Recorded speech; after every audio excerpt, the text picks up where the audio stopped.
Dreams. Not the kind that wake you in the middle of the night, nor the ones that materialize as you stare into space. There's a certain type of dream that motivates. It keeps you up late while everyone sleeps, and wakes you well before the sun rises. When it's your dream to care for your family, provide, protect, and ensure their future, you look at things differently. You have to. The second oldest of 4 kids, raised by his grandma and great-grandma, 19-year-old Muskegon, Michigan native Deyonta Davis is not only the tallest member of his family at 6 foot 10 inches, he's also the quietest. Deyonta don't talk much. He's a long person. He enjoys things. He get excited, but you can't tell. And so he never could start a conversation. If you start a conversation with him, he'll try to talk, answer your question. Like myself. But for him just taking the conversation, he don't know how to do that. One thing I would say is, of course, he's quiet. Secondly, I think he's caring. I mean, he cares more about others than he does himself. He wants to make sure everybody around him is taken care of, and then he'll get what's left. I mean, he's just an unselfish kid, likable, mild-mannered. I'm happy that he's quiet. I'm happy that he ain't no outgoing person to get mixed up with the wrong crowd, because he always look at the other kids and see is they trouble or whatever.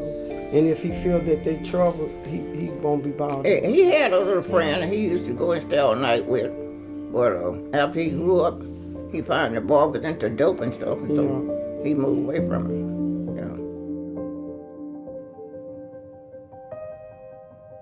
Growing up, in elementary, I was playing basketball. I started playing in 5th grade. Then I stopped. Then 8th grade came. I started back playing. It was something my grandmother wanted me to do. Cause I was always around the house just playing games. And she just told me I should just try out again, so I did it. He always played video games. Me and my mama used to try to get him to go outside, but he didn't like being bothered with the other kids, so he used to stay upstairs in his room, play the video games. So once we put the pool outside in the basketball room, that got him outdoors. When I first saw him, he wasn't playing because he liked the game. He was playing, I think, because everyone told him he should play and because he was tall. And my 10th grade year, that's when my coach, Keith Guy, came. And he just took me under his arms and showed me the ropes with the colleges and how to stay on track. So that's what I did. And we kind of took him through a lot of things and showed him that he can have success playing this game, and he started to fall in love with it. But I think the biggest thing, we wanted to prepare him for the next level. I mean, we coached him harder than we coached anybody. So when he came and taught me how to post up, all that, working on my dribble and my shooting. When he taught me that and colleges started coming in watching me work out one-on-ones, I just started liking the attention, so I just started playing. Under the tutelage of Coach Keith Guy, Deyonta led his team to a state championship in his junior year before earning numerous accolades in 2015, including Michigan Mr. Basketball, the Gatorade Player of the Year, playing at the Jordan Brand Classic All-America game, and a spot on the McDonald's All-American team. But even with all that success in high school, Deyonta's goals remained ahead of him. His dream was to finish school and be a great basketball player and go to Michigan State. He wrote his goals down of what he wanted to do.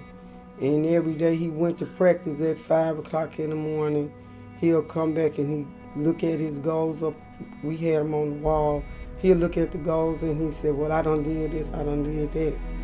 So when he got ready to graduate, he marked one off. And then he marked another one off when he signed with Michigan State. He saw where I'm at now, and he said my next step is the NBA. So he want to get his family out of Muskegon. Yep, and get his family out of Muskegon. Because that's something that he wants. And you're supposed to go for what you want. So to me, it's important to me because he did more than I did. I think everybody has a gift, and I think basketball is his gift. And I wanted to make sure that he gets the most out of his talents and his gifts possible. And I thought basketball was his way out. I saw this raw kid, and he was raw, and very quiet, and very shy, and very introverted, but a really good kid, you know. And so we started recruiting him, and then got to know Keith better, and it just kind of all came together. My staff did a good job, and Deyonta was not a guy that everybody knew about. He didn't have to have all the accolades or anything like that. I remember one time all the recruiters were coming in, and he said, "You know what, Coach? I don't want to take any attention from our team. I just want to focus on, I want to go to Michigan State. That's where I want to go. So I want to get this thing over with, and I don't want to take any more attention off the team and put it all on me. So I want to get it over with and keep moving." So that's the type of kid he is, and he stuck to it. Committed early, and you had other teams still trying to get him to sway, and he wouldn't budge. When he committed to us, I started spending more time over there and more time with his coach, and I realized that sometimes you get a good player, and sometimes you get a good player that was really coached well. And I think Deyonta is the second. He's been a good player that was coached well, mentored well. Within months of his arrival at the school of his dreams, Deyonta continued to grow and mature, both on and off the court. A welcome surprise to his family, friends, and coaches. What was really interesting is, you know, he struggled in school a little bit, or in high school, and when he came here, you know, again, his high school coach kept me abreast on everything. The counselor there, they were great in working with him, and when he got here in the summer and had a little success, you could just see it changing him. And he just came off in a very good semester academically in real classes. And I said to myself, if he can grow this much in a few months, you know, the future is going to be bright for this kid, and that was exciting. Oh, since he been with Coach Izzo, he done growed up to be a man. He done, he more responsible, and he look at things different now. He know what's real and what's not real. And his smile. Muscle. Yeah, his smile. He talked more. He talked more. He smiled more, you know, like he didn't do that. Like he wants a person to just break a smile out. Nah. What I'm happy and most happy about right now is, you know, the maturation process. It looks like his body's maturing. He cut his hair. He looks a lot grown. He looked more mature. I think, you know, he's coming around. He's starting to open up more. I mean, he called me. We were getting ready to play an opponent, and he asked me who we played, and I told him, and he kind of gave me a scouting report on that opponent, and he would have never done that in years past. But I was impressed that he even knew some of their names of the teams that we were playing. So he's paying attention more to basketball, and he's becoming more of a student of the game. Deyonta's maturation has led him to a stellar season so far, setting the freshman season block record for the Spartans, becoming the third freshman to record a double-double in his MSU debut, and tying the freshman single-game block record twice. But while success on the court is important to Deyonta, even more significant for him is seeing Team Davis in the crowd. It's my mother, my great-grandmother, my grandmother, and my aunt. It's just like me playing at high school. Like, I had my own fan base. Like, they had their own sections. It was nice. It's exciting to see your baby on the court playing something that he want to play. It's exciting. Since I didn't start going to his game until he got to high school, I really regret it, but that's something that's my fault. So right now, I'm trying to get into everything, every game that he go to. I mean, he got to play. I'm there. To my heart is to be there to see him play. So it's important to me. It's important to us and him because when he look up at the crowd and see us there, he said we give him more power to play. So we his fans. He's the only one we had that finished school, you know, like he did, and got a career playing basketball, so it make us feel good to go. See, I'm 85 years old, so I should be sitting at home, but I like to go to his game. Yeah, so we get all excited. Team Davis.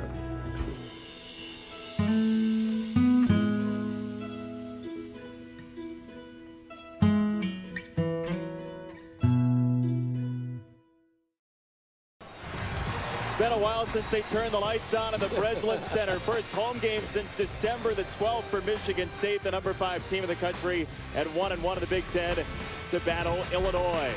You look at Michigan State without Denzel Valentine, where does the offense come from? Well, it really comes from Forbes and certainly from Matt Costello. I mean, they're two terrific players. Came down the stretch against Minnesota, did a great job. But for this to be the kind of team they need to be, ankle injuries happen, Denzel, or fouls, and they need to be guys that can really step. I think they can. Illinois is down its leading scorer, Kendrick Nunn, 19 points a game, stayed back in Champaign, awaiting the birth of his son. He will not be here. Illinois down a man along with a couple injuries. So here comes MSU with the ball, tum-tum there. And we're going right to left for three. Forbes goes out. Rebound by Harris, up off the glass and it's in. So right off the bat, MSU leads it 2-0. Down low goes to Schilling, making a move, a running hook shot, good! It's 4-2, Michigan State. And for Gavin, that's his first bucket. As we said, it's the first time he's been at home playing all year. Well, Maverick Morgan certainly hasn't been shy. He's got 4 of the 7 in for Kendrick Nunn, who's not playing tonight. Speaking of talented freshmen, on a Duncanville, Texas, Matt McQuaid, his first 3 in his last 4 games. Line moving it. They want to move it quick. Lewis backing in Tom. He's got the advantage. He's back and spin move. Bank shot is good. Man, Khalid Lewis has really impressed early. Nothing there. Now to Harris, wide open for a 3-ball. High arching shot, nothing but net. He got that one. Forbes attacking and scores.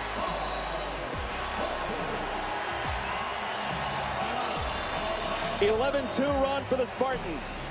Well, it's getting to be danger time. It might have been danger before they threw the ball up, given the fact of all the injuries and missing plays in Illinois. But right now, it's danger time. Thank you. On the side and down low goes to Morgan. Knocked away by Costello, recovered by Tom. He's on the move, goes all the way, bank shot, good! Tum there, goes wire to wire. Beautiful passing that ends with Costello. I don't care what the score is, that's good basketball.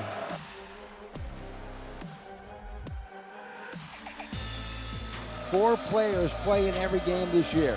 Only 4. With the ball, Coleman lands for a long 2. Oh, it's nice look. So Illinois is off quick with a jumper. Brent Forbes, 2 more. He's got 14. He struggled in that loss to Iowa. Just 3 points.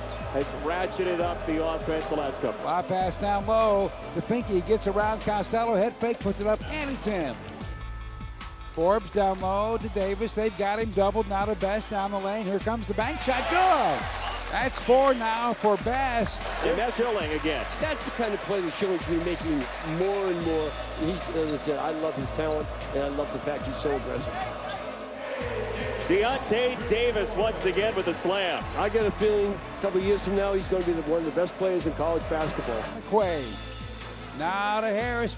Breaks to the basket. A little step back 2 from the elbow. Hits the rim. Rattles around and drops through. Morgan against Davis. And blocked away by the freshman leader in Michigan State history and blocks Deyonta Davis. So we finally get a home game. It's been a long time, but it was worth the wait. The final from East Lansing. Michigan State 79, Illinois 54.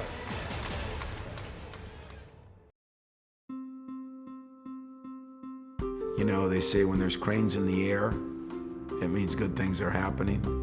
You know, when you have trucks out there, when you have cones out there, when you have fences out there, when they are tearing down some things to put up even bigger and better things, it's very exciting.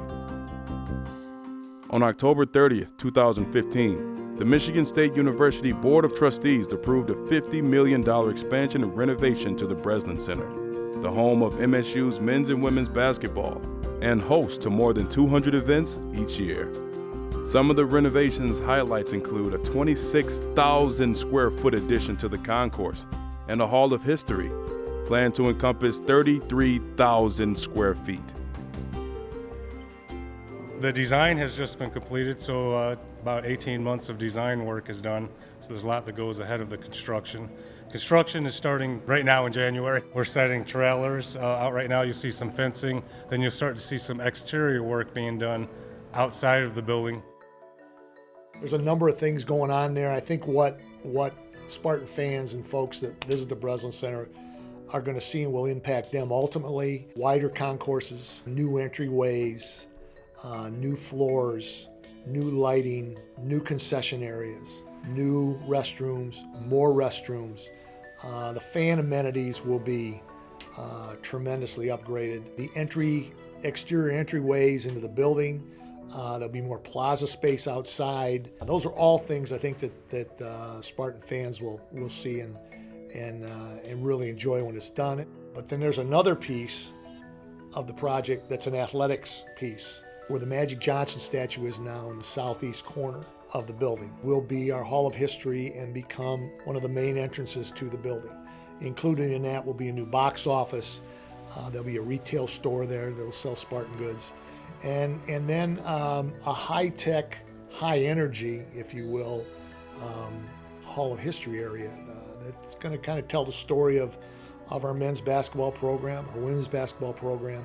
And we're going to use enough technology in there that technology can be used for other events that are in the building, for graduations and so on, so that we can greet people and recognize people as they come in for to see graduation. So that piece will start in May. And that piece will parallel what's going on with the rest of the building, and then it'll all be finished right around August, September 1 of 2017. In addition to the renovations being done on the ground level, one level below the Hall of History will be a new basketball strength and conditioning center, named after former Michigan State basketball player Draymond Green, who made a $3.1 million contribution to MSU athletics in the fall. The entire Hall of History project at the Breslin Center has been graciously funded by donors and supporters of Michigan State basketball. I will say what's really exciting about it and unique is it's a phased project, so it'll happen over 2 years while the building's still in full operation. So we'll still be holding events in the building while construction's going on. So from a construction standpoint, it makes it really unique and at times will be exciting. But you know, it'll be safe for everybody to get in and out of the building. And there may be some small inconveniences outside of the building, getting around the outside of the building, but for the most part, the next few months, they shouldn't be affected at all. I think they've gone with the theory that, you know, you want to keep making it better. And when it's time to do that, and it's been time to do that now, they're doing it. And so it's pretty exciting around Michigan State right now, because there's more than a couple cranes in the skyline, but it's really exciting in the basketball office with the team we got and what's happening to our arena and what's going to happen to our Hall of History and our weight room and just getting so many people involved. It's vibrant around here right now. Guy is tremendous scorer. And there he is on cue, Aaron Harris getting Michigan State on the board. Adam Banks tries to go down low there to Moore, intercepted by Costello, to Harris, to Schilling, slam dunk. Little alley-oop lob pass, first two for Gavin. Back and air ball, and Gardner though with the pickpocket, and the takeaway as Devin Foster brings it up. Penn State, Foster with the touch, and the Nittany Lions on the board. Here's Ford from three on the side, he got it. And that's his first tray this afternoon. Over to Wolleman, to Valentine. Oh, a behind the back, no look pass to Schilling, lays it up and in. Bounce pass down low, goes to Costello. Little head fake, left-handed hook away, and it's good. And for Costello, that's his first bucket of the game. Valentine scoreless in this first half in his return. Bryn Forbes, the hot hand for Forbes continues his 6-3. There is the big freshman Davis with the left hand over Dickerson. Doesn't seem to matter. Picks up the dribble in the wing.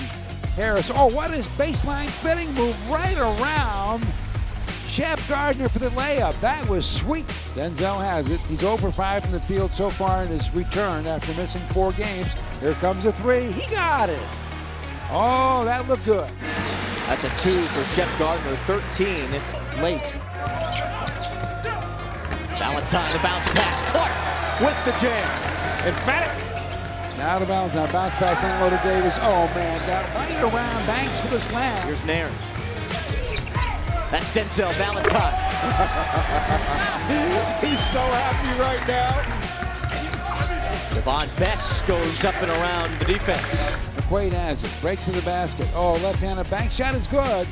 And now it's over. We've got a final from Happy Valley. At the Bryce Jordan Center, MSU on the road picks up another win.